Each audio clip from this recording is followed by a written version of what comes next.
An order of specific performance is available in rare instances to compel a party to comply with a contractual promise. But what happens if the party's unavailable or unable to perform? The court considered that question in Henderson v. Fisher. Jarrell and Etta Henderson were close friends with Marion Baker and his wife. The Bakers were in their 80s, and Marion was blind and unable to take care of himself. The Hendersons had often helped the Bakers with household chores. A week after Mrs. Baker died, the Hendersons moved into Marion's house at his request. Marion and the Hendersons then signed a written agreement providing that the Hendersons would reside in Marion's home and take care of him and the house for the rest of Marion's life. In exchange, Marion would deed the residence to the Hendersons, retaining a life estate for himself. Marion's lawyer drafted the contract at Marion's request.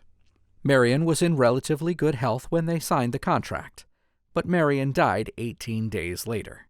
The Hendersons had taken care of him per the contract, but Marion hadn't executed the deed. The Hendersons sued Ruby Fisher, the administrator of Marion's estate, seeking specific performance of the agreement.